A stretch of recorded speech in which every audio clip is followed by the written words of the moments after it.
Carlos was taken aback when he heard Pablo's laughter. "Carlos, you don't beat around the bush, do you? And what do you plan to do with what you know?" "Nothing, Don Pablo. Absolutely nothing.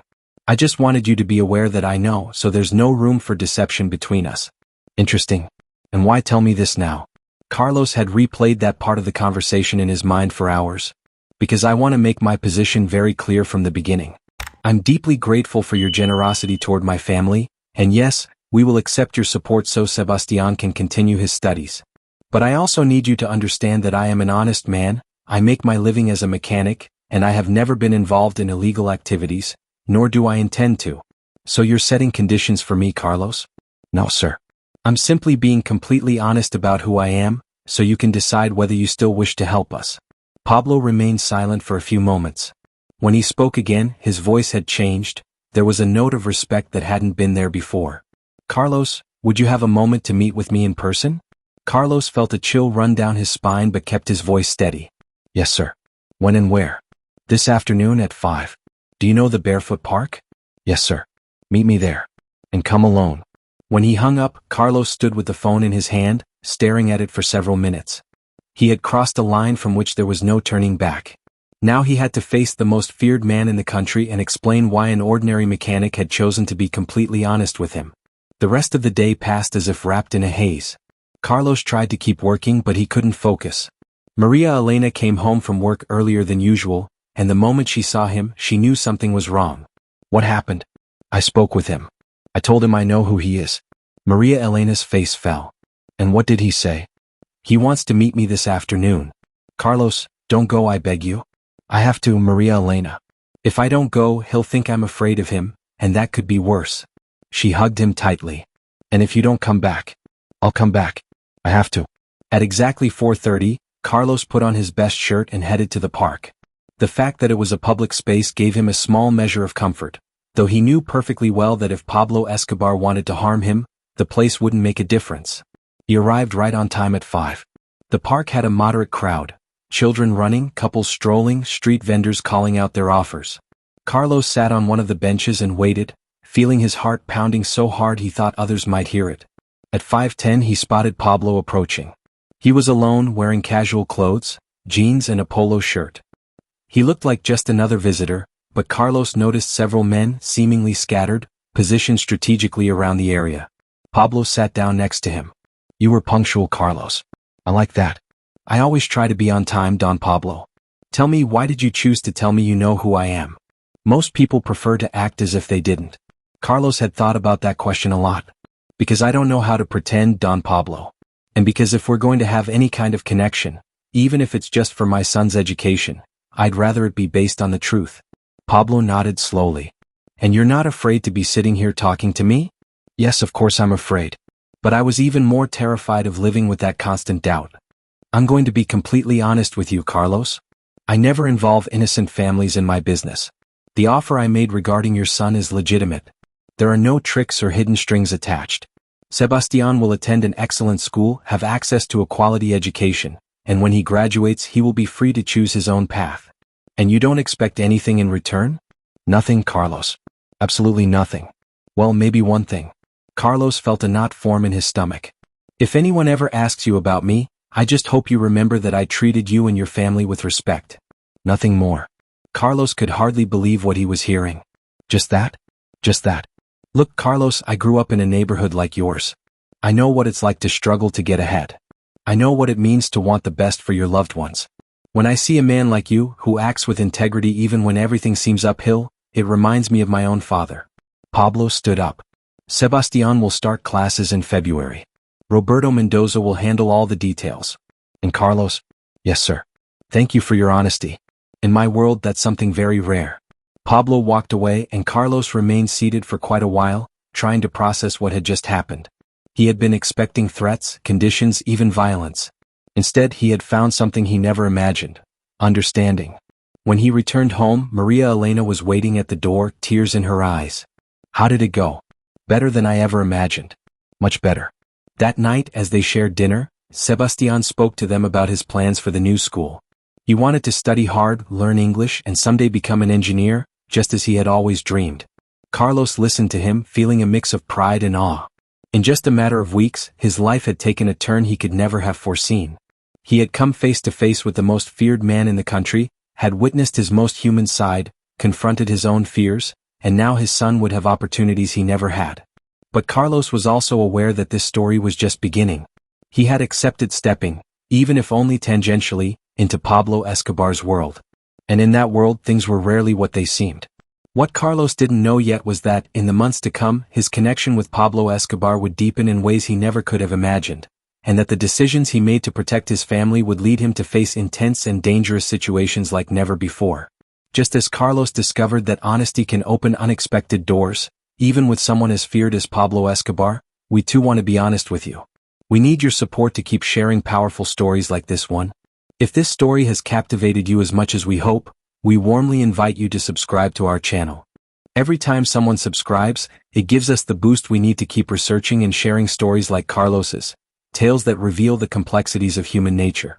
It would be a true privilege to have you as part of our community of followers. And now get ready, because what lies ahead for Carlos will change his life in ways he never imagined. 6 months after that meeting in the park, the Hernandez family's life had taken a turn Carlos could never have foreseen. Sebastián had been attending San Patricio School since February of 1988, and every day he came home full of excitement about everything he was experiencing: well-equipped science labs, enormous libraries, and teachers who genuinely cared about their students' progress. "Dad, today we studied internal combustion engines and physics," Sebastián would say as he helped out in the shop. "The teacher said that if I really understand how they work, I'll be able to repair any engine in existence." Carlos looked at him with pride, happy to see how his son was thriving in this new environment. Best of all, despite being surrounded by opportunities, Sebastián remained the same humble, dedicated young man. On weekends he still helped at the shop, and his grades were excellent. Maria Elena had also noticed the changes. "Carlos, yesterday one of the moms from school invited me for coffee. She told me her son always talks about how smart Sebastián is, that he's one of the best students in his class." However, not everything had been perfect. Carlos had begun to notice a subtle change in some of the neighbors' behavior. Some greeted him with unusual respect, others kept a distance that hadn't been there before. It was as if they knew something he didn't. One afternoon, while he was focused on repairing the engine of an old Renault, a well-dressed young man about 25 showed up at his shop. But there was something in his eyes Carlos recognized immediately, that look only those who have been close to violence ever have. "Are you Carlos Hernandez?" "Yes, sir. How can I help you?" "My name is Diego. I work with Mr. Pablo. He wants to speak with you." Carlos felt as if time had stopped around him. Since that conversation in the park, he hadn't had any further contact with Pablo Escobar. He had almost come to believe that their connection was a thing of the past. "Is it something urgent?" "It might be," Diego replied. Carlos checked the time. Sebastián would be home from school in 2 hours, and Maria Elena wouldn't be back until 6. "Can I call my wife to let her know?" "Of course, Don Carlos. But don't worry. Mr. Pablo just wants to talk." Carlos told Maria Elena over the phone that an unexpected job had come up. He didn't want to alarm her unnecessarily. Then he closed the shop and followed Diego to a black SUV parked a block away. The drive lasted about half an hour, along roads Carlos didn't recognize. They finally arrived at a stunning estate high in the mountains of Medellín. The property was breathtaking: manicured gardens, a colonial-style house, and a spectacular view of the valley. Pablo was waiting for them on a terrace with a panoramic view. He was dressed in jeans and a white shirt and seemed relaxed. Next to him stood an older man, unknown to Carlos, and a strikingly beautiful woman whom he assumed was Pablo's wife because of how close she stood to him. "Carlos, I'm very glad to see you. How's the family?" "Very well, Don Pablo. Sebastián is loving his new school." "That makes me happy." Pablo gestured toward the man beside him. "I'd like you to meet my accountant, Don Gerardo, and my wife, Victoria." Carlos greeted them politely, wondering why he was being introduced to people so close to Pablo. "Carlos, I brought you here because I have a proposal for you." Carlos felt a knot in his stomach. He had known this moment would come sooner or later. "Tell me, Don Pablo." "I'm considering expanding my legitimate businesses. I want to open a network of mechanic shops in several neighborhoods in Medellín. Shops that offer honest service at prices ordinary people can afford." Carlos wasn't entirely sure where this conversation was heading. "I want you to be in charge of everything, Carlos. You would be the general manager. You'd supervise every shop, train the staff. And, of course, the salary would be much higher than what you earn now." The offer was very attractive, but Carlos knew he had to proceed carefully. Mr. Pablo, I truly appreciate your trust, but I need to know something. Would these shops be just that, or would they be connected to other activities? Pablo smiled. Carlos, you're always so straightforward. They would be real shops, completely legal, I promise you. But I understand your doubts. The accountant spoke up. Don Carlos, I've personally reviewed everything. These would be formally registered businesses with open accounting and all taxes in order. The woman also joined in. Carlos, Pablo has told me a lot about you. He said you're a man who can be trusted. That's why he wants you by his side. Carlos paused for a moment.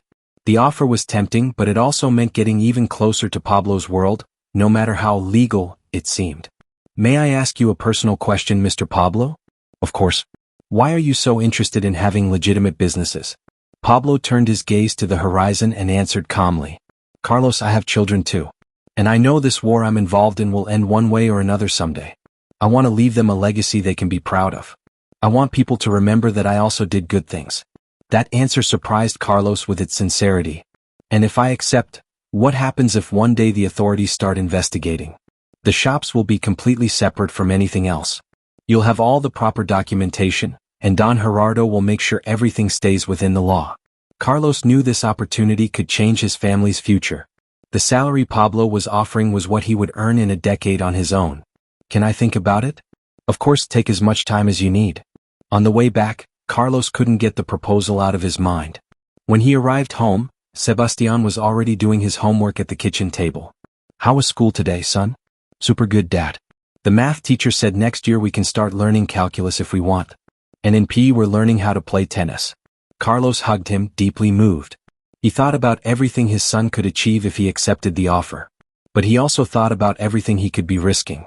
Later, when Maria Elena came home, Carlos told her every detail of the meeting. She listened silently, her face growing more and more worried. Carlos, this would tie us even more to his world. But it would also give us a stability we've never had. Sebastian could go to university without us worrying about how to pay for it. And what if one day everything gets complicated? What if Pablo ends up in even more trouble than he's already in? It was a very valid concern. The news talked every day about the growing violence between the cartel and the government. Explosions, bombings, assassinations of officials. It was an open war. That night, Carlos couldn't sleep.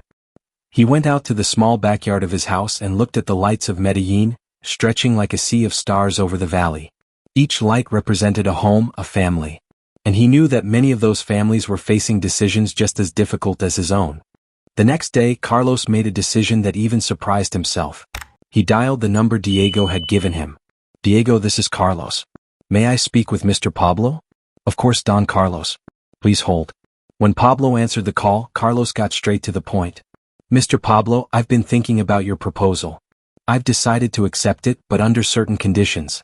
I'm listening. What are they? First, I want a signed agreement that clearly details my responsibilities and states that I will never be asked to do anything illegal. Agreed. Second, I need Don Gerardo to give me a clear and complete explanation of the financial management of the shops, so I understand where every peso comes from. Also agreed. And lastly, if at any point I feel this situation puts my family at risk, I want the freedom to resign without any repercussions. There was a brief pause before Pablo replied. Carlos, that third condition tells me you still don't fully trust me. With all due respect, Mr. Pablo, it's hard to completely trust someone when you don't fully understand their world. Pablo burst into laughter. You're right. Very well, I accept all your conditions and I'll add one more. If at any point you feel you must leave the country with your family for safety reasons, I'll cover all expenses and arrange everything needed. Carlos hadn't expected such an additional offer. Why would you do that? Because, Carlos, in my world, trustworthy people are rare. You're one of the few, and I want to make sure nothing happens to you because of your connection to me. 2 weeks later, Carlos Hernandez officially took on the role of general manager of Talleres Mecanicos Medellin, a network of 5 shops spread across different neighborhoods of the city. His salary tripled overnight, and for the first time he was able to open a savings account dedicated to Sebastian's university education. The shops were exactly as Pablo had described. Legitimate businesses that provided decent jobs for skilled mechanics and training for young people eager to learn the trade. Carlos discovered he had a natural talent for leadership, and under his guidance, the shops quickly earned a reputation for integrity and excellence. However, success brought with it new obligations and pressures. Carlos began interacting with businessmen connected to Pablo Escobar. Some ran completely legal businesses, others clearly did not. He learned to handle those relationships with caution, always maintaining his policy of staying out of matters that did not concern him. Sebastián, now in 8th grade, continued to excel in his studies.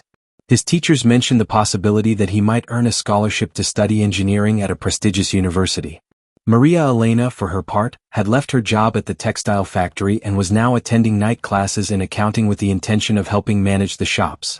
A year after accepting the position offered by Pablo, Carlos reflected on how much his life had changed. Financially, his family was better off than ever. Sebastián had access to opportunities that had once been unthinkable. Maria Elena felt more at peace and happier. However, Carlos was also aware of the price they had paid for that well-being.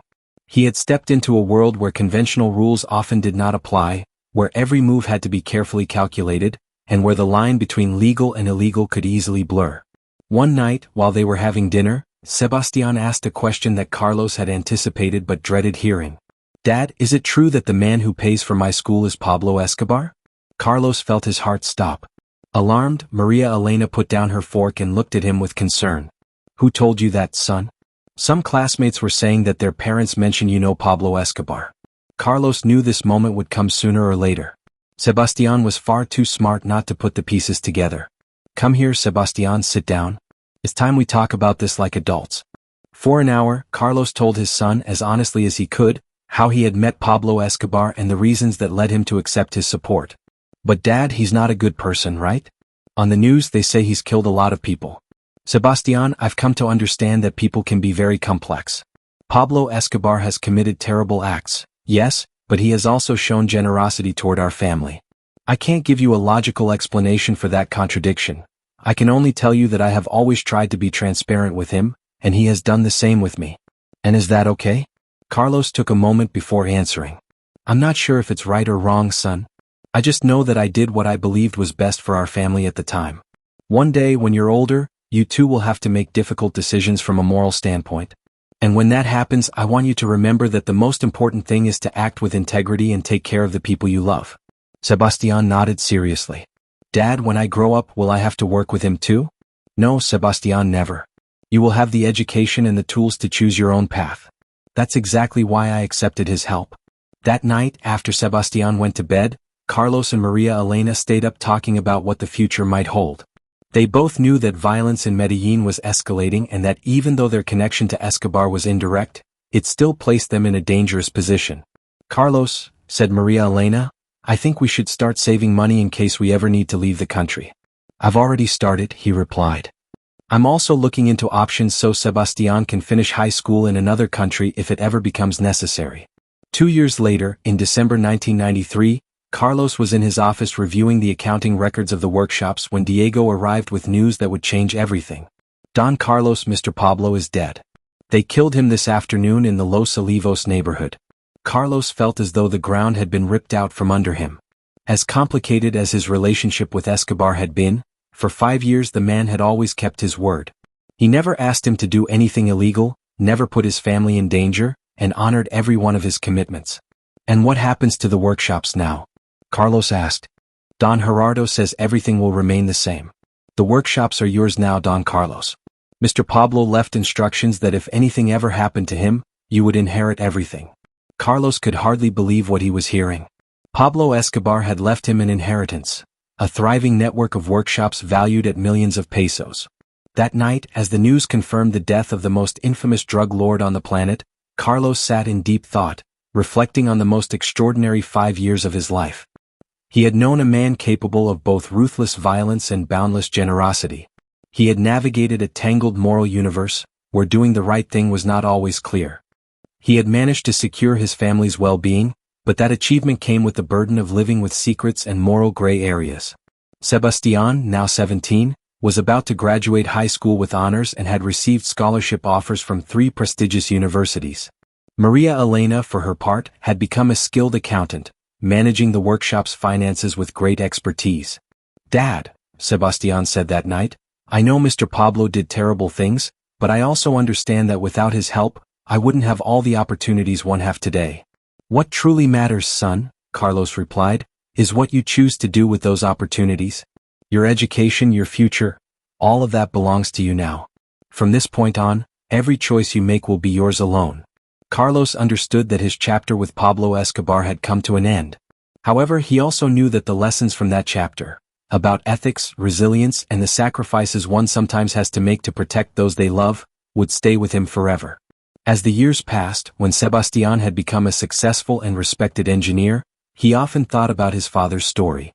It was a story that spoke to the complexity of human nature, how extreme situations can push ordinary people to make extraordinary decisions, and how, in a world far from perfect, the line between right and wrong is not always clearly defined.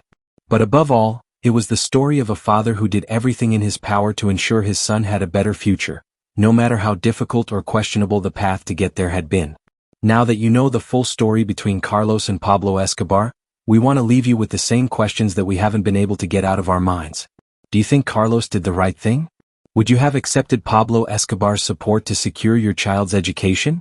Is it ethically acceptable to receive help from someone who has caused so much suffering? ChatGPT Plus. And perhaps the most complicated question of all. Do you believe Pablo Escobar changed this family's life out of genuine kindness? Or was there a hidden motive behind those generous gestures? Stories like this confront us with dilemmas that force us to reevaluate our own principles. If this story moved you as much as it did us, we invite you to join our community by subscribing to the channel. Here we dive deep into history's most challenging moral dilemmas, the impossible decisions that many real people have been forced to make, and we challenge you to ask yourself just one question. What would you have done in their place? Leave us your thoughts in the comments. Was Carlos a brave father who did what was necessary to protect his family, or someone who ended up benefiting from resources tainted by violence? Your perspective can change the way others understand this story. Hit like if you believe Carlos acted with integrity, and subscribe if you want to keep exploring stories that shake our understanding of what it truly means to be morally right.